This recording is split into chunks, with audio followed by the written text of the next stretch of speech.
السلام عليكم ورحمة الله وبركاته. نحمده ونصلي على رسوله الكريم أما بعد. أعوذ بالله من الشيطان الرجيم. بسم الله الرحمن الرحيم. قل يا عبادي الذين أسرفوا على أنفسهم لا تقنطوا من رحمة الله إن الله يغفر الذنوب جميعا إنه هو الغفور الرحيم. আলহামদুলিল্লাহ। সকল প্রশংসা সেই মহান রব্বুল আলামিনের দরবারে, যিনি আমাদেরকে মুসলিম হিসাবে সৃষ্টি করেছেন এবং শেষ নবীর উম্মত হিসাবে পাঠিয়েছেন। সেই দয়াময় দরবারে সকলে সিজদানত চিত্রে সিংহ শাবকের ন্যায় গর্জন দিয়ে বলি আলহামদুলিল্লাহ। দরুদ ও সালাম বর্ষিত হোক বিশ্ব মানবতার দূত, যে যার দেখানো পথে চললে আমরা পাবো ইহকালে শান্তি ও পরকালে মুক্তি, সেই নবীজির শানে ছোট্ট একটি দরুদ পাঠ করি। সকলে বলি সাল্লাল্লাহু আলাইহি ওয়াসাল্লাম। সম্মানিত উপস্থিতি, আমি আজকে আপনাদের সামনে যে বিষয়টি সম্পর্কে আলোচনা করতে চাচ্ছি সেটি হলো, যে সমস্ত আমল পূর্বের সমস্ত গুনাহকে মাফ করে দেয়। আমরা দৈনন্দিন জীবনে অনেক পাপ করে থাকি, কিন্তু আমরা আল্লাহর কাছে মাপ চাওয়ার সুযোগ পাই না। সেই কারণে অনেক আমল আছে যেগুলো করলে আমরা পাবো পূর্বের সমস্ত গুনাহ মাফ হয়ে যাবে। সম্মানিত উপস্থিতি, দেখতেছেন যে আপনি পৃথিবীতে আছেন, মনে করেন আপনি পৃথিবীর মধ্যে সবচেয়ে প্রিয়জন কি আপনার? কে? পরিবার, তো সবচেয়ে প্রিয় মা ধরেন, কারণ মাই তো সব করে। সেই মা আপনাকে কোনোদিন বলেনি বা বলবেও না, হে আমার সন্তান, আমি তোমাকে 10 মাস 10 দিন গর্ভে ধারণ করেছি এবং প্রসবের ব্যথা সহ্য করেছি এবং তোমাকে সেই ছোট থেকে লালন পালন করেছি, বুকে দুধ পান করিয়েছি। শীতের কালে তুমি বিছানায় প্রস্রাব করে দিতে, আমার কোলে প্রস্রাব করে দিতে, আমি সেই তাও সহ্য করেছি। সেই কত ঠান্ডা শীতের কালে, সেই বর্ষাকালে তুমি বিছানা ভিজাই দিতে প্রস্রাব করে, আমি সেই ভিজা জায়গায় শুয়ে তোমাকে শুকনা জায়গায় শুয়েছি। সে আপনাকে কখনোই বলবে না, বাবা তুমি আজকে আমার সাথে খারাপ আচরণ করেছো, তুমি আমার কাছে মাপ চাও, আমি তোমাকে মাফ করে দেব। এটি তিনি বলবেন না, এটা কখনো বলবেন না। কিন্তু একমাত্র আপনার রব, আমার রব, তিনি বলতেছেন, কুল ইয়া ইবাদিয়াল্লাযীনা আসরাফু আলা আনফুসিহিম লা তাকনাতু মির রাহমাতিল্লাহ ইন্নাল্লাহা ইয়াগফিরু যুনুবা জামিআ। কত সুন্দর কথা তিনি বললেন। কুল, আপনি বলুন, নবীকে বলতেছেন, কুল ইয়া ইবাদিয়াল্লাযী, হে আমার বান্দাগণ, আল্লাযীনা, যারা কুল ইয়া ইবাদিয়াল্লাযীনা আসরাফু আলা আনফুসিহিম, যারা নিজের নাফসের উপর জুলুম করেছো, লা তাকনাতু মির রাহমাতিল্লাহ, তোমরা আল্লাহর রহমত থেকে নিরাশ হয়ো না। তিনি বলেন, তোমরা আল্লাহর রহমত থেকে নিরাশ হয়ো না। তিনি বলতেছেন তোমরা আল্লাহর রহমত থেকে নিরাশ হয়ো না। তারপর কি বললেন? কত সুন্দর কথা একটি বলে দিয়েছেন, ইন্নাল্লাহা ইয়াগফিরু যুনুবা জামিআ, তিনি তোমাদের পাপসমূহকে একত্রে ক্ষমা করে দেবেন। সুবহানাল্লাহ। তোমরা আল্লাহর রহমত থেকে নিরাশ হয়ো না, তিনি তোমাদের পাপগুলোকে একত্রে ক্ষমা করে দিবেন। কিন্তু আমরা আজকে আল্লাহর রহমত থেকে নিরাশ হয়ে গেছি। ভাবি আল্লাহর কাছে তাওবা করি, ভাবি এখনো কেন হচ্ছে না, আল্লাহর কাছে এটা চাই, এখনো কেন দিচ্ছে না। এগুলো করা যাবে না, শান্তশিষ্টভাবে সবর করতে হবে। কারণ আল্লাহ তাআলা বলে দিয়েছেন, ইন্নাল্লাহা মা'আস সাবিরিন, নিশ্চয়ই আল্লাহ তাআলা ধৈর্যশীল সাথে আছে। সম্মানিত উপস্থিতি, একটি ঘটনা বলি। হাসান বসরি একদিন মজলিসে দার্স দিচ্ছিলেন। হাসান বসরি একদিন মজলিসে দার্স দিচ্ছিলেন, অর্থাৎ পাঠ দিচ্ছিলেন, শিক্ষা দিচ্ছিলেন। এমন সময় 4 জন ব্যক্তি আসলেন। একজন বললেন, আমি ফসল ফলেছি, শুকিয়ে যাচ্ছে, বৃষ্টি নেই। তিনি তাকে বললেন, ইস্তাগফির রাব্বাকা, তুমি তোমার রবের কাছে ক্ষমা প্রার্থনা করো। দ্বিতীয় জন আসলেন, আমার সম্পদ নাই। তাকেও বললেন, ইস্তাগফির রাব্বাকা, তুমি তোমার রবের কাছে ক্ষমা প্রার্থনা করো। তৃতীয় জন আসলেন, তৃতীয় জন বললেন, আমি ফলের গাছ লাগিয়েছে, বাগান দিয়েছে, কোনো ফল ফলাদি নেই, তাকেও বলেন ইস্তাগফির রাব্বাকা। তো আবার চতুর্থ জনকে তিনি বললেন আমার সন্তানাদি নাই, তাকেও বললেন ইস্তাগফির রাব্বাকা, তুমি তোমার রবের কাছে ক্ষমা প্রার্থনা করো। উপস্থিত মজলিসরা ভাবতে লাগলেন হুজুর পাগল হয়ে গেছে। স্বাভাবিকভাবে এটা ভাবতেই পারে, কারণ দেখেন আপনি একজন ডাক্তারের কাছে গিয়েছেন, সেই ডাক্তারের কাছে একজন রুগী গেছে ডায়াবেটিস, ওই রুগীকে ঔষধ দিয়েছে মনে করেন নাপা, দ্বিতীয় জন রুগী গেছে মাথা ব্যথা, তাকেও দিয়েছে নাপা, আরেকজন গেছে হার্টের সমস্যা, তাকেও দিয়েছে নাপা, এইভাবে যেই যাচ্ছে তাকেই নাপা দিচ্ছে। তাহলে কি রুগীগুলো সবাই বলবে না ডাক্তার পাগল হয়ে গেছে, ওই ডাক্তারকে অন্য একজন ডাক্তারের কাছে দেখা উচিত, এইটাই বলবে। তখন উপস্থিত ব্যক্তিরা বলতে লাগলেন হুজুর আপনি পাগল হয়ে গেছেন নাকি, সবাইকে যে বলতেছেন ইস্তাগফির রাব্বাকা, তুমি তোমার রবের কাছে ক্ষমা প্রার্থনা করো। তিনি তখন বললেন আল্লাহ তাআলাই বলে দিয়েছে ফাকুলতু ইস্তাগফিরু ইন্নাহু কানা গফফারা, তোমরা আমি বলে দিয়েছি তোমরা সেই আল্লাহর কাছে ক্ষমা প্রার্থনা করো, তিনি ক্ষমাশীল। ইরসিলিস সামাউ আলাইকুম মিদরারা, নিশ্চয়ই তিনি আকাশ থেকে বৃষ্টি বর্ষণ করবে। কি বলে দিয়েছেন? তিনি আকাশ থেকে বৃষ্টি বর্ষণ করবে। ওয়ায়ুমদিদকুম বিআমওয়ালিন ওয়া বানিন ওয়া ইয়াজআল লাকুম জান্নাতিন ওয়া ইয়াজআল লাকুম আনহার, তিনি তোমাদেরকে সন্তানই দিবেন।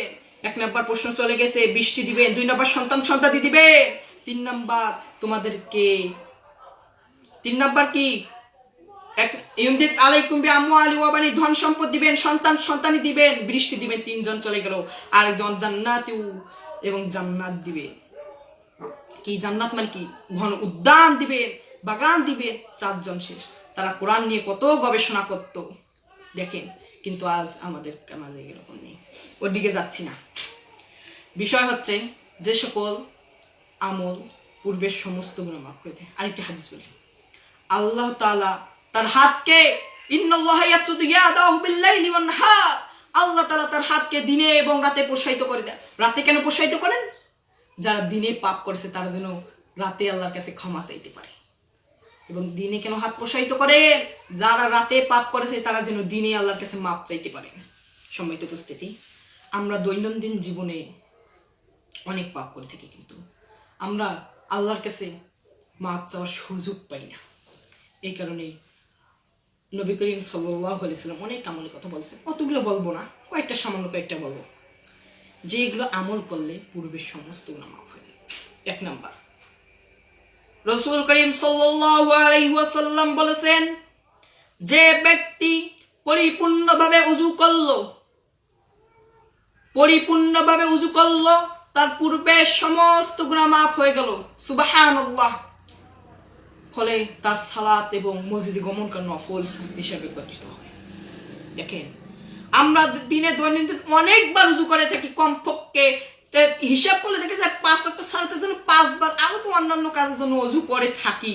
এইটা এখানে যদি আমরা পরিপূর্ণভাবে ওযুটা করি তাহলে পূর্বের সমস্ত গুনাহ মাফ হয়ে যাবে। 2 নম্বর ধরেন, দেখেন যখন ইমাম রাসূল করিম সাল্লাল্লাহু আলাইহি সাল্লাম বলেছেন, যখন ইমাম সামিআল্লাহু লিমান হামিদা বলে, যে বলো আল্লাহুম্মা রাব্বানা লাকাল হামদ, বললো এই যে বলে, কেন না যার কথাটি ফেরেশতাদের সাথে মিলে যায় তারও পূর্বের সমস্ত গুনাহ মাফ। সুবহানাল্লাহ। দেখেন কত সুন্দর কথা বলে দিয়েছে। এর সামান্য ব্যাপার। ইমাম যখন সামিআল্লাহু লিমান হামিদা বলে আল্লাহুম্মা রাব্বানা লাকাল হামদ, ফেরেশতাদের সঙ্গে মিলে গেলেই মাফ হয়ে যাবে পূর্বের সমস্ত গুনাহ। 3 নম্বর, নবী করিম সাল্লাল্লাহু আলাইহি ওয়াসাল্লাম বলেছেন, ইমাম যখন আমিন বলে, অর্থাৎ গায়রুল মাগদুবি আলাইহিম ওয়ালাদ-দাল্লিন, আমিন বলে, তখন যে ব্যক্তি আমিন বলে, যার আমিন ফেরেশতার সঙ্গে মিলে যাবে, তারও পূর্বের সমস্ত গুনাহ মাফ হয়ে যাবে। সুবহানাল্লাহ, কত সুন্দর কথা। কিন্তু তারও পূর্বের সমস্ত গুনাহ মাফ। সম্মানিত উপস্থিতি, 4 নম্বর, ফরজ সালাতের পর যে ব্যক্তি সুবহানাল্লাহ 33 বার পাঠ করলো, 33 বার হলো, তারপর আলহামদুলিল্লাহ 33 বার, কতবার হলো? 66 বার। আল্লাহু আকবার 33 বার, 99 বার পূর্ণ হলো 100 বার মিল করার জন্য। লা ইলাহা ইল্লাল্লাহ ওয়াহদাহু লা শারীকা লাহু লাহুল মুলকু ওয়া লাহুল হামদু ওয়া হুয়া আলা কুল্লি শাইইন কাদির। মোট 100 বার হলো। এটি যে পাঠ করবে ফরজ সালাতের পর, তার গুনাহ যদি সমুদ্রের ফেনা, সমুদ্রের যত পানি আছে সব যদি ফেনা হয়ে যায়, ফেনার রশি পরিমাণ হয়, তবুও তার পূর্বের সমস্ত মাপ। সুবহানাল্লাহ, দেখেন কত সুন্দর কথা। সমুদ্রের পানি ফেনা, এগুলো ফেনা ভাবছেন সমুদ্রের কত পানি, যদি রশি পরিমাণ হয় তবুও তার গুনাহ মাফ হবে। সুবহানাল্লাহ, কত সুন্দর কথা। সম্মানিত উপস্থিতি, আর বেশি কথা বলবো না, অনেক টাইম হয়ে গেছে। আমরা রাস্তা দিয়ে চলাচল করতে দেখি সালাম দেই, আমরা মানুষকে সালাম বিস্তার করতে হবে। আমরা আসসালামু আলাইকুম কিন্তু অনেককে সালাম দেই, কিন্তু মুসাফা করি না।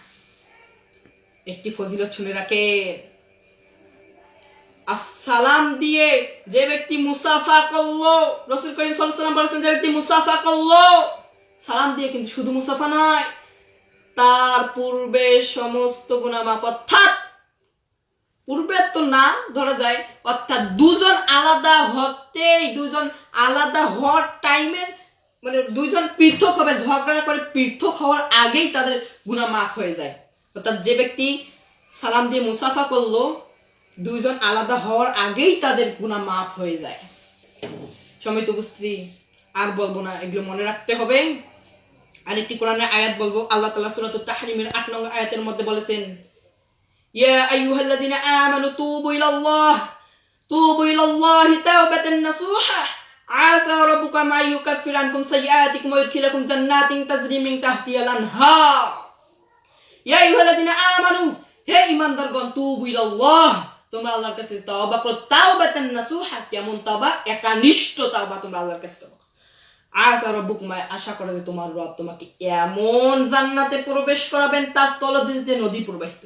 তাওবাতুন নাসুহা, একনিষ্ঠ তাওবা তথা খাঁটি তাওবা। এই তাওবা করলে যে কোনো গুনাহ আল্লাহ তাআলা মাফ করে দেয়। এর হলো শর্ত 4টি।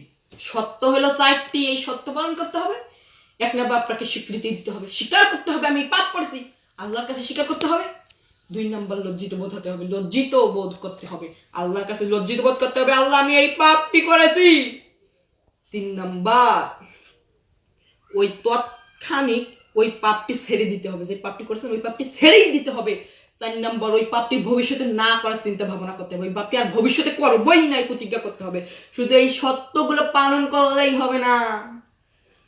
আল্লাহর কাছে এক গড়চিত্রে 2 রাকাত সালাত আদায় করে, পরিপূর্ণভাবে 2 রাকাত সালাত আদায় করে আল্লাহর কাছে 2 হাত তুলে উত্তোলন করে কান্না জড়িত কণ্ঠে চাইতে হবে, আল্লাহ আমাকে মাফ করে দাও, তাহলে মাফ হয়ে যাবে। সম্মানিত উপস্থিতি, আমি আর বেশি বলতেছি না, এখানেই শেষ করতেছি। ওয়াখিরি দাওয়ানা আলহামদুলিল্লাহি রাব্বিল আলামিন। আসসালামু আলাইকুম ওয়া রাহমাতুল্লাহি ওয়া বারাকাতুহু।